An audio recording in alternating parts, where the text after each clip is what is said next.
let me just please welcome Lynn and Liz to the front. So Lynn Harata Te Aika is the chair of Ngāi Tuahu Education, the trustee of Matapōpiri Charitable Trust, and gives cultural advice for the trust in Te Reo Māori, tikanga Māori and cultural design. She's currently working as an education and cultural consultant and coordinating Te Ahu o Te Reo. So welcome Liz, it's Lynn, it's great to have you here. And Liz Hill-Tairoa is Oranga, Education, Health, Justice and Futures Portfolio Leader at Te Taumutu Ruranga and Secretary of the Executive. She has been coordinating the business structure and strategic development of Koia Te Mataraka and now in the latest phase, Kaihotu.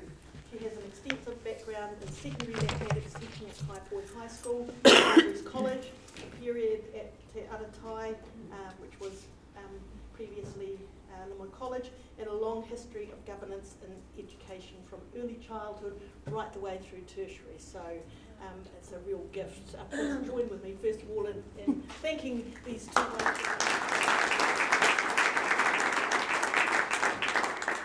All right, so I'm going to hand over to Lynn to talk about her name. Try and keep to time. Tēnā koutou katoa, ngā mihi nui kia koutou ko whakarau i ki mai I raro I te whare nei. Nei rā te mihi o tēnei uri o Ngaitahu, ngā te awa me te whānau apanui. Kia ora, my name's Lynn and I've met a lot of you before, not everybody. I just wanted to start with my 4-day-a-week role, which is running Te Ahu o Te Reo, because I wanted to talk about that and have a good celebration. And we've been running that contract full-time now for 2 years, and we've had 2,000 teachers across our Ngāi Tahu Rohe complete, probably about 1,400 from Canterbury, 1,500. So, and some of you and your staff are in those Kāhui or in the classes.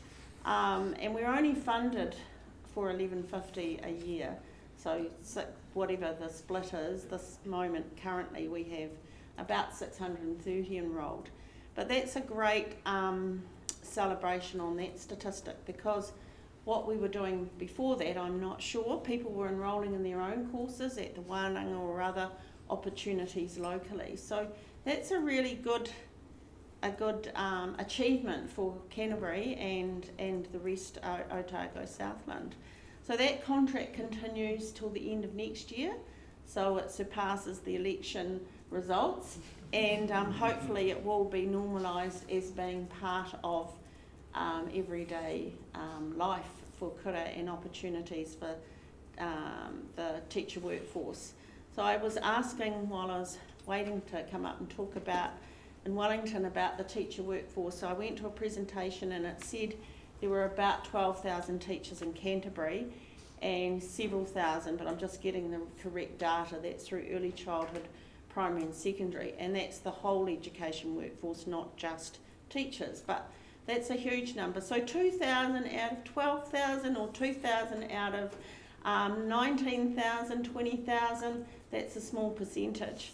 So I just wanted to mention that because that's across all your Kāhui, and I've already spoken to a few tūmoaki this morning who have actually engaged, or their staff are engaged. So that's one program. The other program is our new program we're starting next year, which is our 10-week immersion courses. They have run previously. They're called Kapopo, that was called Kapopo Reo or Whakapiki Reo. So the new name, because I like to have a whakapapa, because this is the grandchild now, we're up to the third name, is Te Pai Kahuraki. So we have sent that information out, and it's actually targeting, so if you think of our Te Ahu o Te Reo program, Tahi, step 1 on the Potama 2, 3, 4, 5, it's really targeting people at that higher level, 4 and 5, who want to or are teaching in bilingual Māori medium programs, because after the earthquakes we lost a lot of the workforce. People left the area, new people have come in, but we need to build that supply. So if you think of that supply as a tapatoru, as a triangle, we've got a lot of people at that bottom rung, but we need more people at that top end, and we've got a couple of tūmoaki here that have got bilingual or Māori medium programs. So bilingual is really, there's three levels. Level 1 is 81 to 100% delivery in te reo, and that could be kura kaupapa or schools that have deliberately got to that top level. Level 2 is 51 to 80% in te reo, that's the language of delivery of the teacher, and level 3 is 31 to 50%. So some tūmoaki and a couple in here are starting to think about, okay, I need to start at level 3 because there's no way we can get to that higher level. We might have that demand because we've got a couple of hundred Māori children in our kura, so they're going to start and survey their families. Anyway, that's called Te Pai Kahuraki, and I can send the details through to Cheryl how you find out about those. So how many people know they've got people in Te Ahu o Te Reo in their kura? Okay. Oh, yay, that's a good stat. Who didn't know about Te Ahu o Te Reo? Anybody? A couple? See one low hand. It's all right. It's not your... so we need to get out and promote, and it's usually through the Kāhui leads, have that conversation. So currently we're teaching face-to-face in Queenstown, online to Ranfurly. This is not in our area, Canterbury, but I'll just give you that example. Dunedin, we have a class in Waitaha, and then in Ōtautahi, the Greater Christchurch area, Te Tihi o Maru, Te Maru, we've got a class there at Mountain View High. Thank you for your classroom too, by the way, Hi Eddie, beautiful classroom. So schools host so that we can deliver out, and we've got, for example, in Christchurch, Rolleston College, Rangiora High, Kaiapoi High, Oroa Paeroa, Shirley Boys, I was nearly going to say Shirley Girls, Aroha Mai, Shirley Boys and Avonside Girls, that co-located kura, etc. around the Greater Christchurch. And we have online classes as well for those learning by distance. I just wanted to take the opportunity to talk about that, and I've already used 5 minutes, so on that part. But take off that hat, and for about 20 plus years I've been the chair of our Ngai Tuahuriri education team, and we're based at our marae at Tuahiwi, but we run workshops. So we've had about 5,000 teachers over the last 10 years complete our workshops, and we also now have expanded out to Hauora. But the reason why we ran the workshop, so we have a Getting to Know Us, which is the history of the area.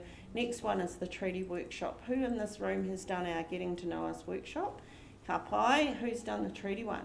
So that's a good number actually, because we only started really running those in the last year or so. We did a couple of trials with Puketeraki and one of the other Kāhui. So that's because we have 200 kura, 300 early childhood centres in our area, in our takiwā, from the Port Hills to the Huranui, from the main divide out to the coast, shared south to Rakaia with Taumata and Arawhenua.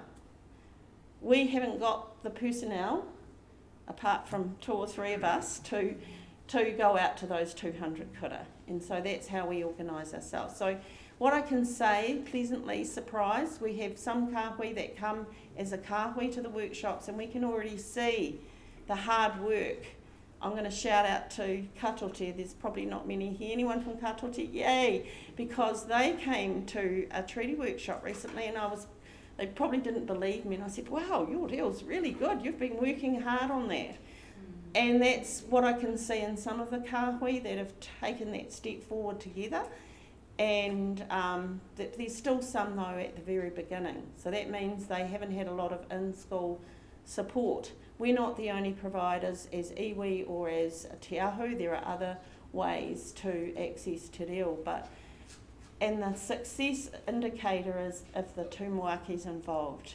If the tūmoaki, the principal's leading, that's usually a good sign that the top are leading. And more recently, we've done a bit of work with boards of trustees as well. And if we have board members on our Te Ahu course, we have board members who come to our workshops.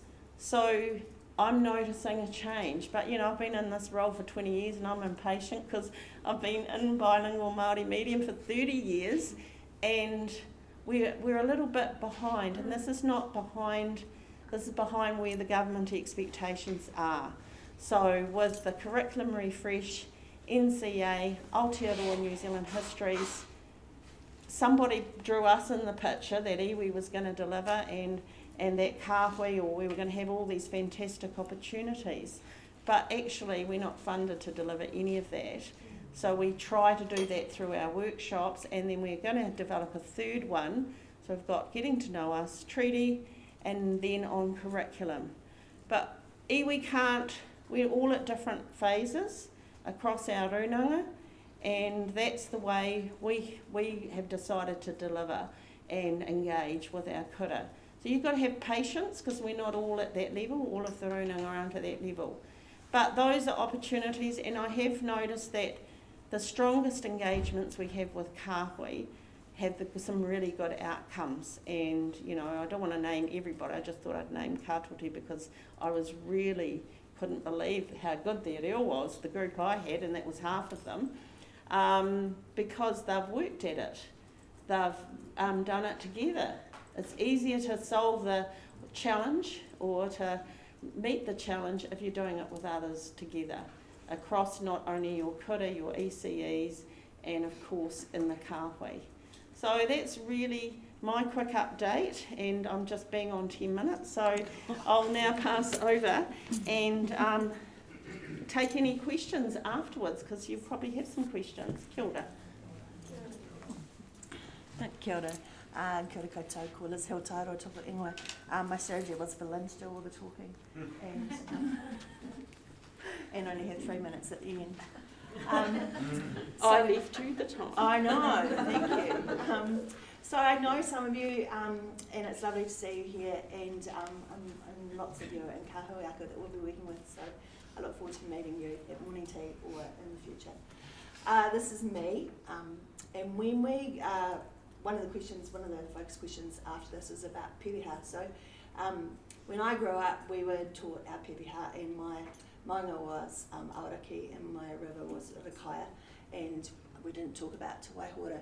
So pepeha is a story that we'll talk to you about, or you'll talk to us about later, and it is our journey. So this is my pepeha, ko Ngāi Te Roa Hiki Hiki, Tapu Hapu, and ko Ngāti Moki Te Marae, no Taumatua Hau, and this is my 4 times great grandmother Jane Palmer, and the lake being opened to Waihora and Ngāti Moki. So I'm here representing Kura Te Mataraka. So we're a company newly started, which has come out of Mataraka Mahanui, and this new company is owned by 7 arunanga. It's ministry funded, so as Lynn alluded to, we're not iwi funded, and so we, that's something we're lobbying for, but it's a really important job. The work that we have to do to support you in your really important job. So koia comes from the word ko, and it's a digging stick used for cultivating. Kura Te Mataraka means to dig for knowledge, and the name comes from Rakaihautū, who travelled around the South Island with his koa to Whakaroria and made our lakes and named our lakes, and then planted it at the top of Mount Bosu, which is near Wainui, Tuhiraki. And I'm not sure, does anyone live out of Lincoln? Yeah, so the new Ag Research Building's just been blessed, not opened yet.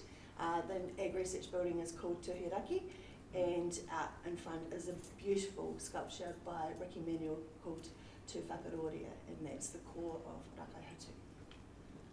So we are 7 runanga, so we go from Ngāti Whiki, Rapaki, all the way down to Waihao, and all the way into the Southern Alps. So we work with 21, we have 21 Kāhui Ako in our takiwā, and a few hundred schools and a few hundred ECE. So this is Ngāti Whiki, Kaupararata, Ōnaku, Wairewa, Taumutu, Arawhenua,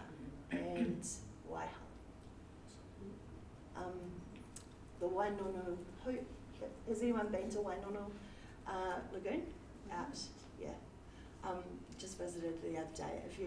If you've got the time to take a little detour on your way to Dunedin at any point, go. It's a really special place.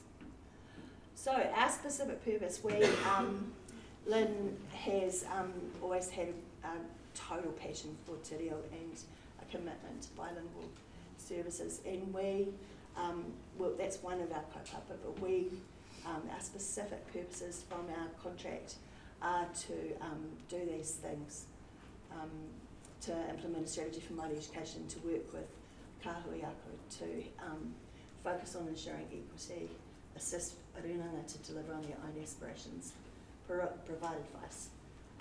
And we have a separate contract which came through Ngāi Tahu but isn't actually their money, so they're just the conduit. And I'm not going to make any, I'm not going to suggest that they might be clipping tickets, but they have directed some ministry funding to us, but it's to develop the history curriculum and to work with schools around resources. So these are specific purposes from our little contract that we have with Ngāi Tahu, which is ministry funding. So these things to support aspirations, professional development, to work with schools. So what we are doing is we're setting up, we've only been fully functioning since July, we're advertising for staff if anybody wants to come on as a facilitator. Not that I'm suggesting good teachers come out of schools. We are working with some Kāhui, Ako and clusters, but only by request at the moment because we're pretty, we've just got me at the moment. These are the types of things we've been asked to engage with. First of all, basic steps about making contact, how to access resources, who to talk to about pūrākau, what is mātauranga Māori, because so many people are struggling with the entire concept of what it is, how it looks, how it can be a positive interaction. Tikanga, pewaha, karakia, histories, how do we give effect to Mātai Aho and the Alps, which really give us the most amazing framework for our future.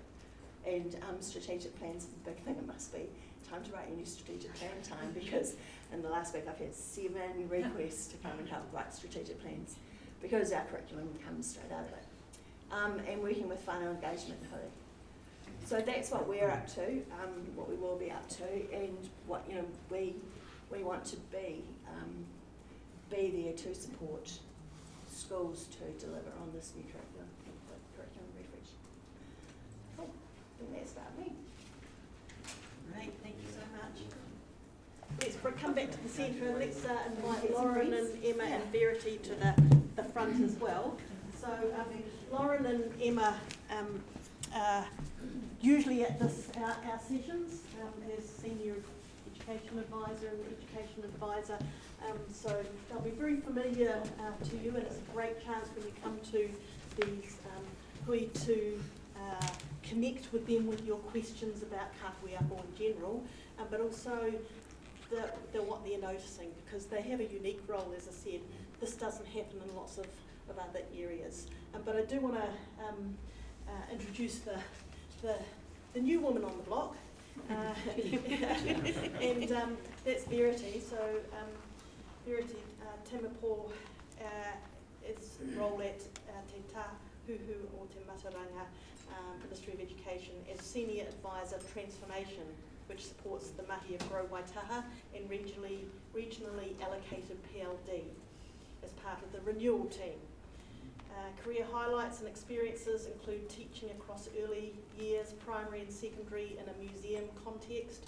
Her role previous to joining the ministry was Kaia Rātaki Tākeri, Scholarship Lead at Te Whare Wānanga o Waitaha, Scholarship for Māori and Pacifica School leavers transitioning to tertiary study. So great to have you on the team and the Ministry of Education. So I'm going to start with a couple of questions and then throw it widely to you people for some of the questions that you'd love to have answered. And remember too that when we have our break, I think everyone will still be here, so it's a good chance if it's personal to your particular environment, that's the good time to ask that particular question. But I'm just going to start actually with you, Verity, as a person new to the ministry, but with an immense background in this area. What have you noticed as coming into the new space? What's happening in Kāhui or schools? It's just reflections as the new person with insights to bring into the space. So no pressure. Kāhui. A kāti rā tuatahi, he mihi ana ki te mana whenua o te rohe nei, ko ngai tua huriri, e hanana te mihi kia koe harata, waihoki kia koe Liz, te mana whenua o te rohe o Waitaha, nei te mihi kia koutou ngaitahu, te whenua e whāngai ana, mātou e noho ana. So ko waio, ko Verity Tamipo ahau, no ngā uri o Ngāti Parau me Ngāti Mutunga, māma ki te toko toru, nen ki te toko rua, and he kaimahi ho ki te tāhuhu o te mātauranga. So I think 8 weeks in, so just noticing all the induction modules that I had to get through. Yeah, so my experience really, what I thought is I'll be up here and I'm pretty much still in mystery shopper mode, just observing, and yet to get into the crux of the mahi with the regionally allocated PLD coming up. I'm just readying panels at the moment and things like that, and supporting Grow Waitaha and still learning about the massive amount of mahi that can come out of Grow Waitaha, that comes out of Grow Waitaha. So, kia tau te mauri, feeling relaxed having these people in place to ensure that these kaupapa, we're coming in informed by the people of this rohe. So that's me slinking out of what I'm noticing in the sector right now and handing over to the other ministry people. Cool, thank you. How many people in the room are new to Kāhui leads or across school leads, etc. this year? But so these people, they're all going, yeah, I know what you mean. Yeah, so it's all good. Reflections just from Emma and Lauren. About just generally about what's happening in the especially because yeah. As I said, these we are unique in terms of the focus on Kāhui compared to some regions. So any reflections, or what reflections do you have on the Kāhui where things are? I think it's a tricky time for everyone coming into an election. We've also had a restructure at the Ministry of Education, so we now work in the part that is te maho, so where the idea is that we are more connected to the sector than maybe other parts of the ministry, and so we should be able to be more reactive. And so hopefully, as our restructure settles in, you'll see that and feel it. So we've had that going on. Now we're going into an election cycle, and that's always tricky for us. But I think this year, this cycle, it's tricky for you guys. There's a lot of negative press out there. You guys have had all your collectives settled, and that was a tricky space as well. So I think you guys are doing well holding it together in a tricky space and still progressing your Kāhui work. We're seeing a lot of the Kāhui from, I've been doing this for 5 years, from sort of a stage where you were just getting to know each other and how this was going to work, to now actually really pushing on with some work and seeing some real impact in the classroom. And I think we've got some of our Kāhui who have had some really steady leadership over the years, and they really have embedded this way of working in their communities. So that's my reflection. Kia ora koutou, ngā mihi nui ki koutou katoa, ko Imaro tuku ingoa, he uri hau no Raukawa.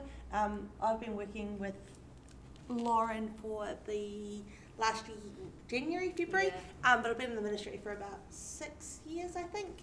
And newly into this role, what I'm really seeing, which is fantastic, is that real working in partnership between Kāhui and the big bad Ministry of Education. Because what we're seeing is the hands coming out asking for our support and being able to come in with our curriculum lead team, with the rollout of Kahikatea ka Hāpaitia, the rollout of Tau Mai Te Reo, as Haruta mentioned before, around Aotearoa NZ histories. It's all of these things are coming, and they're coming fast and thick, and we're all, I think, all kind of on the same journey trying to catch up. But it's really nice to be able to be all in a waka together and being able to support one another. So I think in the last couple of years I've seen a real, more of a stronger partnership between ministry and Kāhui Ako, which is really cool to see. And yeah, I agree 100% with Lauren. It's not an easy time, but it's been really, really cool getting to meet you all in your different roles and responsibilities, and yeah, just partnering. I think has been a big reflection for me. Great. One of the things that I love about the Grow Waitaha mahi in this space is Ministry of Education are partners, and so are Liz and Lynn and their teams that support. And from a Grow Waitaha perspective, all of our people, as they come to join the Grow Waitaha team, have done the introduction program through Ngāi Tuahuriri Education, and in October we're doing the second, the treaty workshop as a whole group, so that we ensure that what we are doing in our mahi is also supporting and continuing that conversation. So, all right, I'm just going to jump in with a couple of questions, and then it'll be handing over and taking as much time as we need. Just conscious too that if you can't hear, then you can move closer to hear, but also a reminder to our panellists to speak as much and project your voices to the end of the room and so on. But question first of all is that many schools had their cultural narratives written, and what that looks like from a Kāhui Ako perspective, and how Kāhui Ako can ensure that, as much as possible, that the cultural narratives are sustained and developed and are an ongoing conversation, rather than something that was done and becomes a document that's not referred to, especially when you've got such a lot of change of staff and principals and so on. So then maybe start with you, and then Liz, you might have some comments in that area too. I'm going to defer to Liz because I don't want to be hogging the floor. Liz is quite capable of talking about. Yeah. For us, cultural narratives sit with mana whenua. So your mana whenua are the people to be having the conversation with about sustaining the document, its impact to you. We're there to help with the communication, but it is a document that was written for you by mana whenua, and is about their place in your world.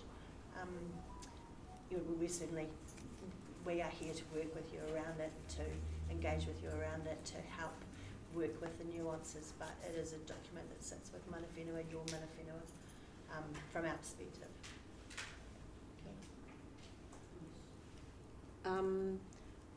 Well, kia ora anō. The cultural narratives are a part of that history. We wrote, and it was a bit of a cookie cutter pressure to do that. In 2014, we had one of our first kura over here, Rāwhiti, and we thought, yeah, let's write a bit of a document to help, moving from the merging of 3 kura into 1. So that was the first phase of writing narratives to help those. Remember, the funding came out of the earthquake renewal, and Gary thought that was a good idea, so we started with 1 kura, then we went to Te Waka Unua and others. So the kura that were prioritised were those who were going through remediation or rebuild or new build. So that was that phase, and it was rapid in 2014 to 2017. And then across the whole Kāhui, there was a generic narrative from our perspective. And then schools that were being built got their own little naming document. And sometimes we were fully involved in that. And there are still schools going through that cycle now of having extensions, or they didn't need a rebuild or a remediation and they're asking for that narrative to look at a naming document. So that first phase, and then we've been in hibernation for 2 or 3 years while we are reforming. So Ngai Tua Huriri has decided to stand alone because we've got enough kura in our own takiwā and the consortium with Koia Te Mātauraka, so we're actually winding up again. So we're just starting to do more narrative work. We haven't declined anyone, we've just been very slow sometimes to get to that mahi, but now that we do have a bit of funding around that mahi, we can get on with it. But the narrative and the naming, they're all parts of the relationship or building with mana whenua. They're not exclusive though. You might need more support. That's why, again, we do the workshops to help support. So if you've got a cultural narrative and you don't really understand the historical side, then you need to probably do a workshop with whichever runanga you are sitting in their takiwā. But it's been one of the most enjoyable parts of my life, coming up with creative names. And in fact, I got a list from a school this morning, and I thought, oh, there's a tree on there that doesn't actually grow into Waiponamu, so we'll have to take that one off, and we'll look at some of more of the localised. But it's actually learning more about the environment, and it's probably something quite unique to Canterbury. But it's happening now with architects who are building new buildings all over Aotearoa, the Anchor Project buildings. I was involved in that too, and a lot of the naming. So it's an exciting phase for us. It's re-indigenising the landscape. We're putting our names back on the landscape that might not have previously been known, or people seem after the earthquakes, and that includes kura and organisations, to be wanting to be more knowledgeable about their local environment, their local hood, and what does grow locally, and what can you get in the waterways. Are the waterways clean enough? So that's all of the curriculum there, your environment. Anyway, just fantastic mahi. It's just that we have only, we've had to pause while we reorganise. But yeah, no one in the world, well, no one else in other takiwā yet are doing that. But architects and big projects now are writing a narrative to talk about the design, the environment, and incorporate the local stories. So that's must be a plus, big plus. Yeah. Right, I'm going to. I think that's a great place to keep building on ideas and questions from you. So if you have a question, just give a bit of a wave of your hand, and then speak in a loud voice. I'll start over here. Yep. Ka mihi ki te mana whenua nā tua huriri ko Tina Anina tōku ingoa. He kai ko au ki te kura tuarua o Rangiora me te Kāhui a ko te Pukataraki. As Liz alluded to earlier, we are in the stage of strategic planning, and I'd like to know from mana whenua, from you, Lynn, if there was one thing that you would like us to incorporate into our planning and make it really important for mana whenua, what would that be? Well, we're actually quite involved with Rangiora High at the moment with the new te reo facility that's being built. I think for Rangiora, for the strategic, is that whānau engagement is always, in a big high school, whānau engagement is crucial. So we can have, and we have got beautiful buildings in a lot of our kura, but really it's the way we engage, the strength of our whānau relationships. So that's been a priority, and should be a priority with any kura, but I think in knowing and having lived in the area of Rangiora, that would be a good challenge to take up, is how, and that's not just Māori, that's all whānau engagement, but how we knew whānau coming in the transition from primary, because you've got, I don't know, is it 20 primary schools that contribute at least? So for me, that would be the number one priority of engaging whānau, because we'll be happy as iwi if we know, because a lot of our whānau go to the kura. That would be a top one. And then the whānau voice, and we're talking about rangatahi voice later, but the whānau voice, we're there as kaitiaki, but the whānau voice is so important. What are their aspirations and what are their around te reo, around curriculum, etc. Thank you. I'm working on the ground and that question was from a Kāhui ako perspective, so I really acknowledge that Kia ora. Thoughts from other people about with the new strategic planning, etc. What is top of mind? I think you've covered it all. It's whānau voice. With the legislation changes, to get into that component, is part of it now is making sure whānau voice is included and also giving practical effect to te reo waitangi. So I think that's kind of the core, and you get that through whānau voice. Yeah, aspirations, the word aspirations means so much, so unpacking what aspirations actually look like. We can say success for Māori is Māori learners, but what does that look like to whānau? And it's specifically asking, what does your aspiration for your tamariki, your rangatahi look like? And taking that on board.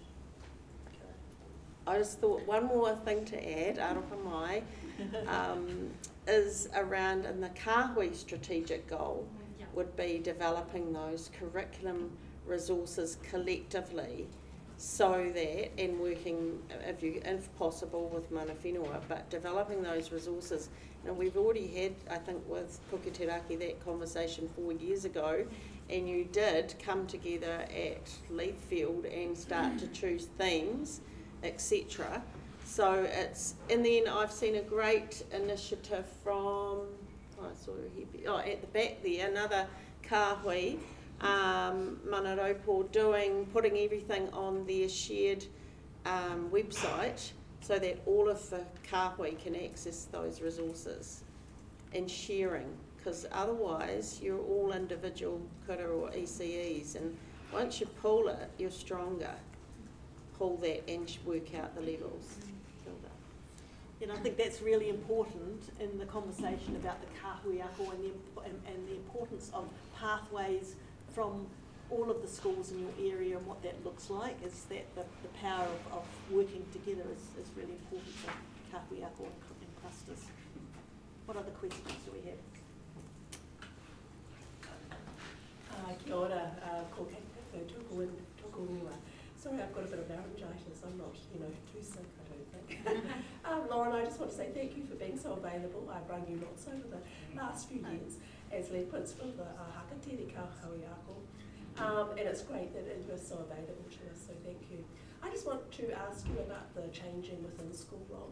I see that they have made some changes. Can you just talk us through that a little bit, please? Okay, so as part of the collective agreement bargaining for primary and secondary school teachers, the unions have asked for some flexibility with the within school teacher positions.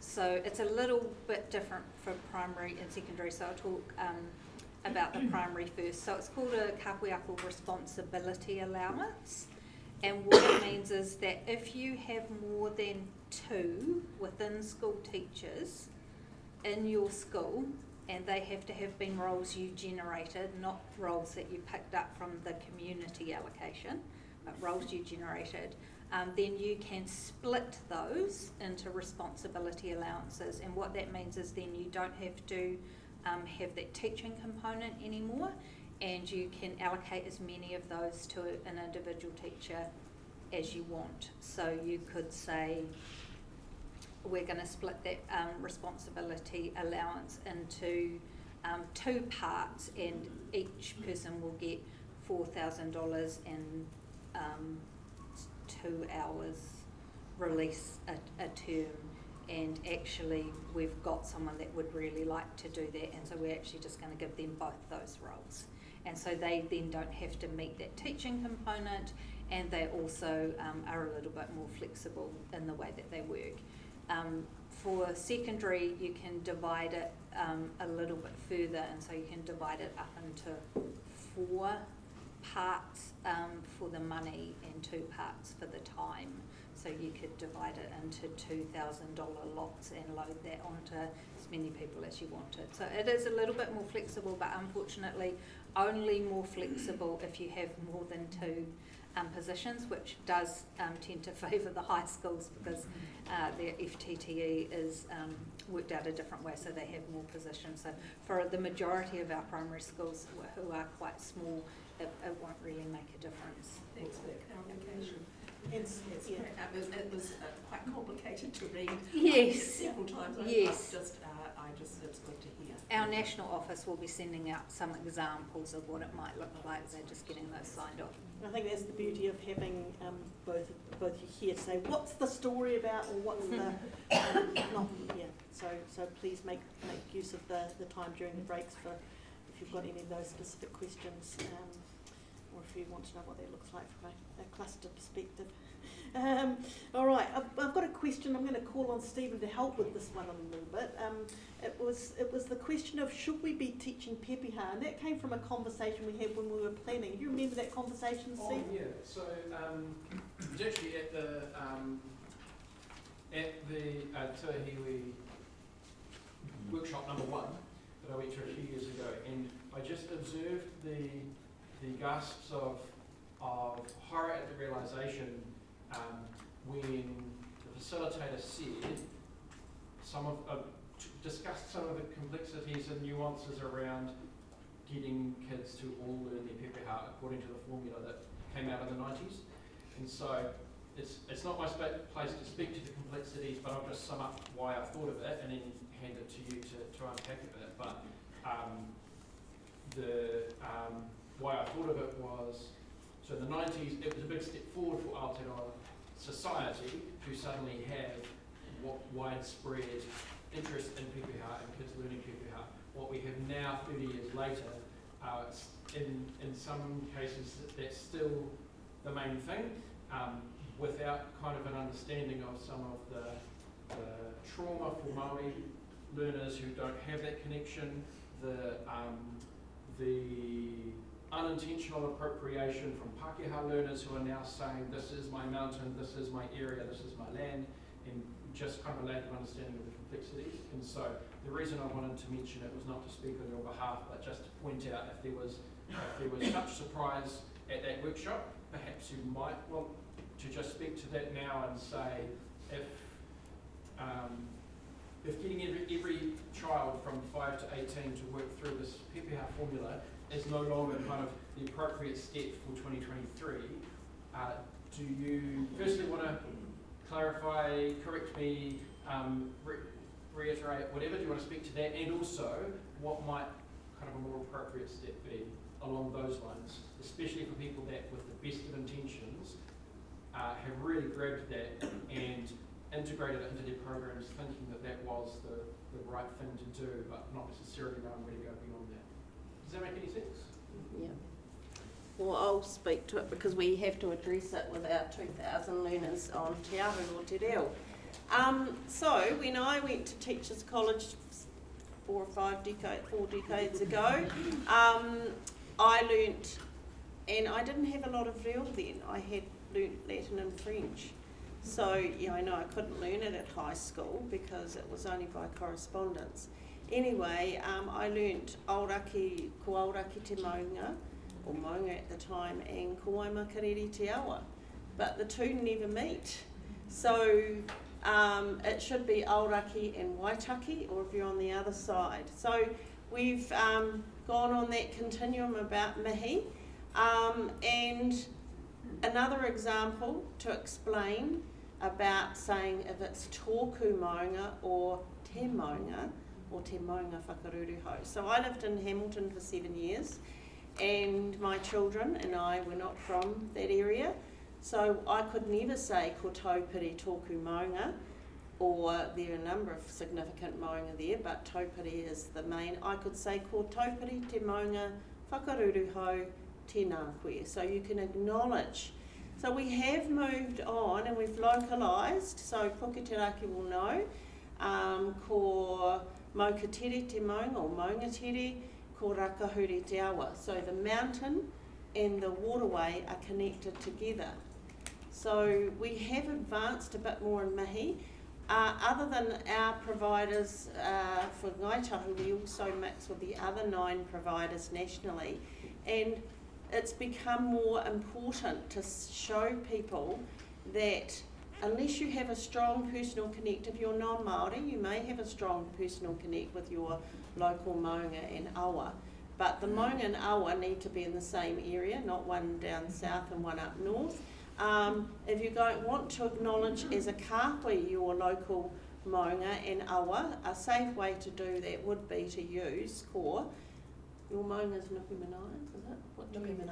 Nuku? Nuku manaya. Yeah, nuku manaya. Nuku mania. Nuku mania, sorry, and waihora or the local or the local waterways. So it's actually place-based thinking. Where's your local maunga? Where's your local waterway, and connecting the two. So we've developed that now, because when we learnt mihi at Teachers College, whether it was the 80s, 90s or 2000s, that was what was taught. It was a very standard format. But now we're getting more precise and we're learning the local maunga and awa. If I go to the North Island as a Māori and if I said Aoraki, everyone would know I'm from Waitaha, from Te Waiponamu. But when I say ko Maukatere te maunga, ko Rakahuri te awa, they go, oh, where's that? And then I go, no o Tautahi aho, oh, that's a local waterway and a local maunga. So for the safest thing, and if you're in a kura or a kāhui, is to work out what the generic mihi, your maunga and awa, and then if you're at your kura and the children want to acknowledge their local maunga and awa, they know how to do that. So that's probably a safe guideline. So instead of saying ko Maukatere tōku maunga, and it is for me, I'd use te maunga whakaruru hau if you're not Māori. But some people said, oh, but I grew up beside my maunga, and I said, that's okay if you feel, but you could call it the mountain that sheltered you. So we've kind of advanced and moved along a little bit. It's no different from computers. We got new technology, so we are fine-tuning te reo. That's probably the easiest way for me to explain it. But if you want to teach tamariki in your kura, the local tūtohu whenua or culturally significant sites, that's a good way. But it's not compulsory to teach maunga and awa, and if whānau don't have that, it's pretty hard to read that red, but yeah. So maunga whakaruru hau or moka if you want to acknowledge the dialect. And you know, the dialects around us everywhere. People say, oh, but I'm from the North Island. I don't know that. Aoraki, Waitaki. Waitaki is Waitangi. Same as the Waitangi up north, but people don't realise it's actually already in the Ngaitahu or Kaitahu reo. Many of our local waterways, ohoka, anyone live there? That's a dialect word, ohonga. So even our suburbs, some of our suburbs in Christchurch. So awareness of dialect, we didn't have that 20, 30 years ago. But now we have a bit more of an awareness. We're not saying everyone must speak Kaitahu reo. What we're saying is acknowledge the local place names and dialect names that are already there. So that's a long answer. I don't know if you wanted that, but there might be more to it. And sometimes people get upset, but I learnt this. And we actually had a workshop last week where someone said, we were sitting in the, we kind of sit in a circle and we go around, or we have te reo activities, mihi speed dating game we do in circles, and someone said, well, I've learnt this and that's all I'm going to do. I'm not going to change it. And we said, well, that's okay, that's your perspective on life, but the curriculum has changed over years. So this is all we're saying, the curriculum or the language, knowledge of language has changed and we're developing it. And we didn't have that local knowledge that wasn't taught in our learning institutions. So things change, but it was difficult because that person didn't want to change, and we're going to work on the coalition of the willing. Kia ora. I've just got a little bit to add to that. When you are teaching it in schools, I've suggested to people who've asked that you, first of all, don't tell whānau that you're teaching pepeha. Ask whānau if their child has pepeha and if they can explain it to you as the teacher. And then some tamariki rangatahi may not be, they may be Māori but not necessarily know their pepeha. So you would explain to whānau that if they don't know their pepeha, that this is what you might show them, and then the use of tōku and te distinct as one thing that we don't tend to suggest to people is that if you're tau iwi non-Māori, you don't have a waka.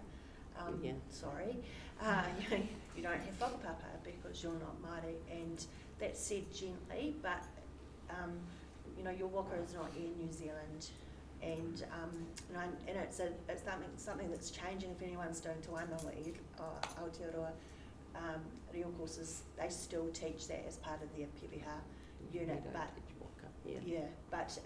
we tend to say to tau iwi, you don't have a waka, you don't have a marae, but you can be connected to a mountain and a river.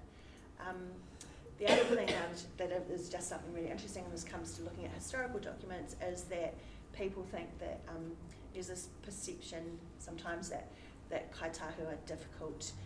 They like to have their own little dialect, and that's just a new thing we decided because we're a bit bored.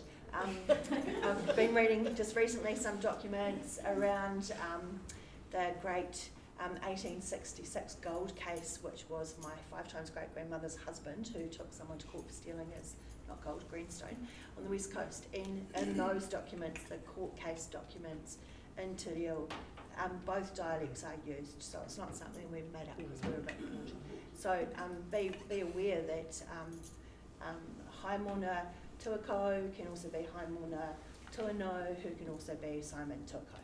So that's something when you're looking at resources that you're sharing with others. Yeah, kia ora. Tony Liz, kia ora Liz. Kia ora. Hey, as a non-Māori, I refer to the mountain and the river where I grew up in Kākaura. So how would I say, so they're an important part of my life. I woke up every day to see them. So how would I say that as a Pākehā that I'm connected to those? So at the moment I say my mountain is, which is not correct. So how would I say I'm connected? Say, still acknowledging, I te puake au ki Kaikoura, I grew up in Kaikoura. Ko te maunga whakaruru hau, ko te tapua o uanuka, if that's what you use, what do you use? I'm pretty simple. It's No, my do you mountain use- is, Yeah, which maunga though? Mount Fife. I don't know the Okay, Māori name so- for Mount Fife. Okay, so there is a Māori name for it. I don't have it right here, but I could find Yeah, out. thank you. And then it'll be the Moana, Yeah. Te Tai o Marukura. That's the Kaikoura coastline. Yeah, so, And that would be te as opposed to tōku. yeah, Yeah. te maunga whakaruru hau. Yeah, Thank you. kia ora. Kia ora koutou. Speaking on behalf of my Kāhui and our Kāhui and our kura, we have a really diverse range of cultures, upwards from 20. How appropriate is it to use the template that we have from workshop 1 for our Afghani and our children from lots of places? Can they use that template? We use it as a part of our identity unit, knowing how strongly if children feel seen by all of us, they approach the curriculum and education in a lot more with a growth mindset. They're a part of us, they are them and so on. How appropriate then is it for us to use the template that's provided by Ngāi Tahu, but from Ngāi Tuakuri, for our children from overseas? Okay, so I'll answer that because it was directed. Well, it's totally appropriate, but also if they're from international countries, whether they're new migrants or refugees, it would be great if they learnt a little bit about, even if they could say in their, if wanted to, in their own language, to say their key markers. And they might not have, some countries don't have mountains, believe it or not, it's very flat. So, but they might want to include that as well as acknowledging that. So I think for a lot of people in this room, I've got Irish and Portuguese ancestry, so I like to mention my tupuna. And you know, most Ngāi Tahu, I always say this at our workshop, have a sealer or a whaler as an ancestor because when they settled here. So I try to mention that if it's appropriate, you know, to bring that in too. But I think a lot of people need to research their own whakapapa. Of course, if you've lived in New Zealand for several generations, that's fine, but I'm just saying it's about knowing who we are and being confident in your identity, whether you're Ngāti Aotearoa, New Zealander, whether you've got whakapapa, you know, no ingarangi o Kutipuna, or no airangi from England or Ireland or Kutipuna, and then you can go into the acknowledging. So yeah, acknowledging the local place is fine too, but it's the challenges to accept that we are becoming more multi-ethnic and diverse, and when people, the best example, sorry, just quickly digress before morning tea, is when we have the citizenship ceremonies, and we for Christchurch, and we have them at many of our marae now. People are proud of their identity and culture if they've come from other countries. So we celebrate that, and then some people will do a mihi that they've learned to acknowledge the local landmarks. So it's becoming more, not just trendy or anything, it's becoming more part of how we bring people into our country and how we recognise and value their diverse cultures and ethnic makeup. Yeah. Thanks so much.